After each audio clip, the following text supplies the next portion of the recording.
నమస్కారం అండి, నేను డాక్టర్ రాఘవేంద్ర చెరుకు, consultant interventional cardiologist, జెమ్కేర్ Kamineni hospital, Kurnool. చాలామంది కొలెస్ట్రాల్ ఎక్కువ ఉందనేసి మా దగ్గరికి వస్తూ ఉంటారు. సో వాళ్ళకి మేము డైట్ ఫాలో అవ్వమని చెప్తాము, టాబ్లెట్స్ కూడా ఇస్తాం. ఒక 3 months తర్వాత చూస్తే వాళ్ళ కొలెస్ట్రాల్ కంట్రోల్ అవ్వదు. సార్ నేను టాబ్లెట్స్ కరెక్ట్గా వాడుతున్నాను, బట్ నా కొలెస్ట్రాల్ కంట్రోల్ అవ్వలేదు అంటుంటారు. ఇది ఎందుకు అవుతూ ఉంటుంది ఇలాగా అంటే, వాళ్ళు చెప్పిన డైట్ అసలు పాటించరు. మన బాడీలో కొలెస్ట్రాల్ 2 రకాలుగా చేరుతుంది.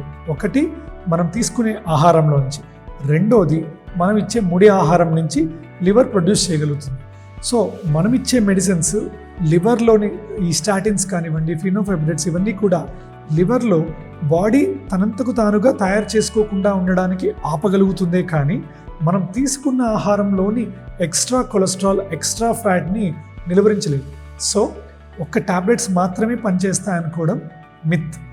ఖచ్చితంగా పాటించాల్సినవి ఏంటి? ఎక్సర్సైజ్ చేయాలి. రోజుకు 30 minutes to 45 minutes minimum moderate exercise అంటాం. వాకింగ్ కానీ, ఫాస్ట్ వాకింగ్ కానీ చేయాలి, కార్డియో ఎక్సర్సైజ్ కానీ చేయాలి.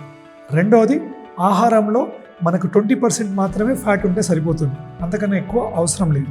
రోజుకు ఎంత తింటామో దాంట్లో 20% మాత్రమే ఫ్యాట్స్ నుంచి రావాలి. థర్డ్ది, టాబ్లెట్స్ కూడా అవసరం ఉన్న వాళ్ళకి ఖచ్చితంగా వాడాలి. ఎస్పెషల్లీ ఫ్యామిలీలో హార్ట్ ప్రాబ్లమ్స్ ఉన్న వాళ్ళు కానివ్వండి, షుగర్ ఉన్న వాళ్ళకి కానివ్వండి, టాబ్లెట్స్ కంపల్సరీగా వాడాలి. ఈ 3 పాటిస్తే పేషెంట్కి మనం కొలెస్ట్రాల్ లెవెల్స్ని కంట్రోల్ చేసి ఫ్యూచర్లో హార్ట్ అటాక్, బ్రెయిన్ స్ట్రోక్ ఇవన్నీ రాకుండా నిలువరించగలుగుతాం. Thank you.